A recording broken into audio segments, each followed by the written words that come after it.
Okay, so Livy, என்னுடைய question என்ன அப்படின்னா, இப்போ சிஎஸ்கே டீமுக்கு மிக முக்கியமான தேவை என்ன அப்படின்னு நம்ம பார்க்கணும். ஸோ பேட்டிங்கா பவுலிங்கா அப்படி பார்க்கும்போது ஃபர்ஸ்ட் ஸ்டார்டிங்ல பவுலிங் சரியில்லை, பேட்டிங் சரியில்லைன்னாங்க. பேட்டிங் நல்லா வந்துட்ட பிறகு பவுலிங் சரியில்லைன்னாங்க. பவுலிங் சரியில்லை, ஃபீல்டிங் சரியில்லை அப்படின்னு நிறைய மாறி மாறி பிரச்சனை வந்துச்சு. இப்போ ஜெமி ஓவர்டனை தம்பி சொன்ன மாதிரி நம்பின ஒரே விஷயம் பவுலிங் தான். பெருசா லெவலில் பேட்டிங்ல நம்ம ஆட்கள் ஆடி கொடுத்துட்டா பிரச்சனை இல்லை அப்படின்னு பார்க்கும்போது பவுலிங்க்கு தான் வேணும் அப்படின்னா நீங்க பவுலிங் ஆப்ஷன்ஸ்க்கு போயிடலாம். இப்போ சூப்பரான ஒரு ஆப்ஷன் வந்திருக்கு. அதாவது மக்கள் எதிர்பார்க்கிறது என்ன அப்படின்னா, எப்படி இந்தியா டீம்ல கடைசி ஒரு 3 மேட்ச்ல சாம்சன் அப்படின்னு ஒருத்தர் உள்ள மொத்த இதையே மாத்தி கப்பு ஜெயிச்சு கொடுத்தாரோ அந்த மாதிரி இந்த ஃபரஸ்டர் இருப்பாரு அப்படின்னு சொல்லி எதிர்பார்க்கிறாங்க. அவர்களுடைய எதிர்பார்ப்புக்கு பிளேயிங் லெவல்ல நடக்க வேண்டிய மாற்றங்கள் என்ன, இமிடியேட் சேஞ்சஸ்?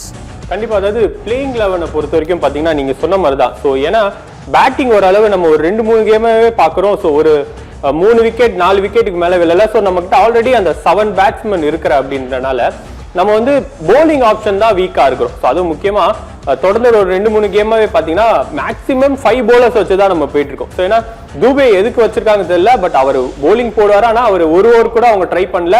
ஸோ 5 bowlers, அதாவது 5 bowlers வச்சு எல்லாருக்குமே 4 overs ஸ்பெல் கொடுத்து முடிக்கிற மாதிரி தான் நம்ம பாக்குறோம். ஏன்னா ருத்ராஜ் சொல்றப்போ அதே தான் சொல்றாரு. என்னன்னா போலிங் கண்டிப்பா, அதாவது எந்த bowlers போட்டாலுமே ஆப்போசிஷன் டீம் பாத்தீங்க அப்படின்னா நல்லா ஹிட் பண்ணி ஸ்கோர் எப்படினாலும் ஒரு 200+ கொண்டு போயிடுறாங்க. ஆனா அதை சேஸ் பண்ணக்கூடிய அளவு நம்மளுக்கு பேட்ஸ்மேன் தான் முக்கியம் அப்படின்றனால ஸோ பேட்ஸ்மேனை தான் டார்கெட் பண்ணி வச்சிருக்காங்க சிஎஸ்கே. ஸோ போலர்ஸை பார்க்குறப்போ முக்கியமா ஜேமி ஓவர்டனுமே பேட்ஸ்மேனா கருதுனாங்கன்னா அது ஸ்டார்டிங் அந்த ஒரு 2-3 கேம் தான் தவிர அதுக்கப்புறம் அவர் போலிங் தான் நம்மளுக்கு ரொம்பவே முக்கியமா இருந்தது. ஸோ அப்படி பார்க்குறப்போ இன்னைக்கு கண்டிப்பா ஸ்பென்சர் ஜான்சனை உள்ள கொண்டு வரதுக்கான வாய்ப்பு இருக்கு. ஏன்னா ஃபாஸ்டர் என்னன்னா இப்போதான் வராது.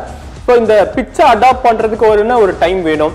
அதே மாதிரி பாத்தீங்க அப்படின்னா சிஎஸ்கே டீமுக்குள்ள அடாப்ட் ஆகிறதுக்கு டைம் வேணும். ஸோ ஒரு ஆப்போசிஷன் டீமுக்குள்ள போய் ஆடும்போது அவங்களோட பிளஸ் மைனஸ் அவருக்கு இன்னும் கண்டிப்பா தெரியாது. ஏன்னா இது ஐபிஎல்க்கு அவர் ஃபர்ஸ்ட் டைம் வராரு. ஸோ அப்படி பாக்குறப்போ கண்டிப்பா ஸ்பென்சர் ஜான்சன் ஆல்ரெடி கேகேஆர்ல லாஸ்ட் இயர் ஆடிட்டு இருந்தார். ஸோ அப்படி பாக்குறப்போ கண்டிப்பா ஸ்பென்சர் ஜான்சனை உள்ள கொண்டு அந்த அதுவும் முக்கியமா இவர்கிட்ட ஒரு ஸ்பெஷாலிட்டி என்ன அப்படின்னா பவர் பிளேல பாத்தீங்கன்னா நிறைய விக்கெட்ஸ் எடுப்பார் ஸ்பென்சர் ஜான்சன். ஸோ அப்படி பாக்குறப்போ முகேஷ் சௌத்ரியும் இல்ல அகில் உசேனோ இல்ல ஸ்பென்சர் ஜான்சன் இவங்க 3 பேரும் மிக்ஸ் பண்ணி பவர் பிளேல போடும்போது கண்டிப்பா ஒரு 2-3 விக்கெட் எடுக்கிறதுக்கான வாய்ப்பு இருக்கு. ஸோ என்னோட பாயிண்ட் என்னன்னா ஸ்பென்சர் ஜான்சன் தான் உள்ள கொண்டு வரணும், ஃபாஸ்டர் இப்ப தேவையில்லை. ஏன்னா அகில் உசேன் ஆல்ரெடி பாத்தீங்கன்னா ஒரு பேட்டிங் ஆல்ரவுண்டர் தான். மேபி ஜேமி ஓவர்டன் ஒரு ரீப்ளேஸ்மெண்ட் இவர் பேட்டிங்ல ஏன்னா பெரிய லெவலில் ஹிட் பண்ணாத ஆள்னாலுமே பட் ஆனா விக்கெட் விடாம கொஞ்சம் தட்டி ஆடுவார். ஸோ மேபி மேல ஒரு 2-3 விக்கெட் போச்சு அப்படின்னா அகில் உசேன் இறக்கி விட்டு அந்த டைம்ல விக்கெட்டை கொஞ்சம் ஹேண்டில் பண்ண விடலாம். ஆனா லாஸ்ட்ல இறக்கி விட்டு டெத் ஓவர்ல விட்டீங்கன்னா இவருமே அடிப்பார். ஏன்னா ஃபாஸ்டா அதாவது ஒரு 20+ பால்ஸ்லயே ஒரு 50 போட்டிருக்காரு. ஸோ அந்த மாதிரி ஒரு ஹிட்டிங் எபிலிட்டி உள்ள ஒரு ஆள். ஸோ அப்படி பாக்குறப்போ ஸ்பென்சர் ஜான்சன் நம்மளுக்கு முக்கியமா ஒரு போலிங் சேஞ்ச் தான். ஸோ ஸ்பென்சர் ஜான்சன் நீங்க கொண்டு வந்தாங்கன்னா நம்மளுக்கு ஓரளவு இன்னைக்கு பிளேயிங் 11 செட் ஆயிரும் அப்படின்னு நம்ம பார்க்கலாம். ஓகே, ஸோ நெக்ஸ்ட் மிக முக்கியமானது இன்னைக்கு மேட்ச் பத்தி நம்ம போக போறோம். ஸோ லக்னோ கூட இன்னைக்கு விளையாடுறோம். ஸோ ஆல்ரெடி விளையாண்ட மேட்சோட ஒரு முக்கியமான ஒரு ப்ரிவியூ பண்ணாதான் நல்லா இருக்கும்னு நினைக்கிறேன். ஏன் அப்படின்னா இங்கிலீஷ் அடிச்ச அடிக்கு நம்ம போலர்ஸ் அன்னைக்கு பவர் பிளேல கம்ப்ளீட்டா விட்டுட்டாங்க. அதுக்கப்புறமா சூப்பரா கம்பேக் கொடுத்து ஒரு 200ல அவங்க சுருக்குனாங்க. அப்படி இருக்கும்போது என் கேள்வி என்ன அப்படின்னா, அதுதான் மிக முக்கியமான கேள்வி. அன்னைக்கு உர்வில் பட்டேல் அடிக்கிறோம் அப்படின்னா நம்ம காலி ஆயிட்டு இருப்போம். அப்படி இருக்கிற ஒரு சிச்சுவேஷன்ல இப்போ நம்ம பார்த்து விளையாட, ஏன்னா இன்னைக்கு அவங்க தோத்தா என்ன ஜெயிச்சா என்ன அப்படிதான் விளையாட போறாங்க. அதுவும் இங்கிலீஷ் சம ஃபார்ம்ல இருக்காரு. அவர் அடிச்ச அடி அன்னைக்கு சரியான அடி, மரண அடி.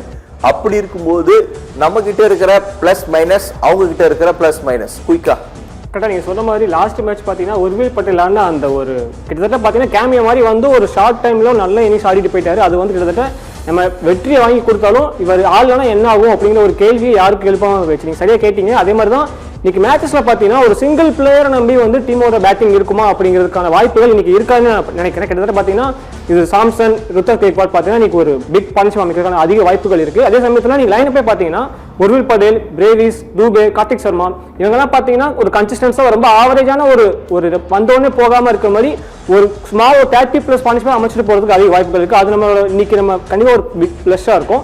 அதே சமயத்துல நம்ம லக்னோ பார்த்தோம் அப்படின்னா அந்த டீம் பாத்தீங்கன்னா ஓப்பனிங் பாத்தீங்கன்னா லாஸ்ட் அவங்க இந்த ஐபிஎல் சீசன்லயே 5 தடவை மாத்திட்டாங்க ஓப்பனிங் காம்பினேஷன். இப்போ நீ பாத்தீங்கன்னா அந்த மார்ஷும் இங்கிலீஷும் இதெல்லாம் ஸ்டார்டிங்கே ட்ரை பண்ணிருக்கலாம், பட் ட்ரை பண்ணல. இந்த மேட்ச்ல பார்க்க போகும்போது அந்த இங்கிலீஷோட கண்டிப்பா அவங்க நம்ம பவுலிங் கொஞ்சம் நம்ம என்ன பண்ண போறாங்க அப்படின்னு தெரியல அப்படிங்கிறதுனால மேபி அவர் பேட்டிங்ல பாத்தீங்கன்னா பாலினோட ஃபார்மை தக்க வைக்கிறதுக்கு அதிக வாய்ப்புகள் இருக்கு.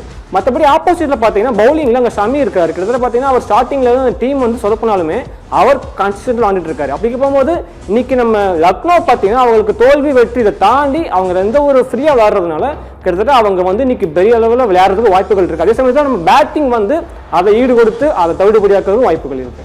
ஓகே, ஸோ இன்னைக்கான வினோமீட்டர் பார்க்க போறோம் ஃபைனலா. ஸோ இன்னைக்கு யார் ஜெயிக்க போறா அப்படின்னு மக்கள் அளித்த தீர்ப்பு என்ன?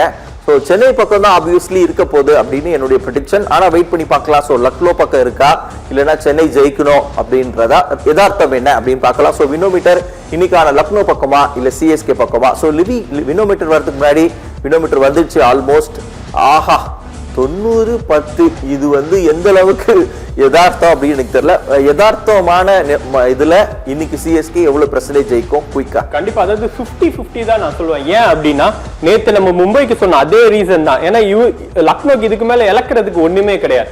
ஸோ இன்னைக்கு ரொம்ப ஃப்ரீயா ஆடுவாங்க. ஏன்னா லாஸ்ட் மேட்சே பாத்தீங்க அப்படின்னா நீங்க சொன்ன மாதிரி உர்வில் பட்டேல்ன்ற ஒரு பேட்ஸ்மேன் அந்த அடிக்கல அப்படின்னா கண்டிப்பா சிஎஸ்கே லாஸ்ட் மேட்சே லக்னோ கூட தோத்துருக்கும். ஸோ இன்னைக்குமே அதே தான். ஸோ அதோ லக்னோவோட ஓன் பிச்சில் ஆட போறோம். ஸோ அப்படி பாக்குறப்போ லக்னோ கண்டிப்பா ரொம்ப ஃப்ரீயா ஆடுவாங்க.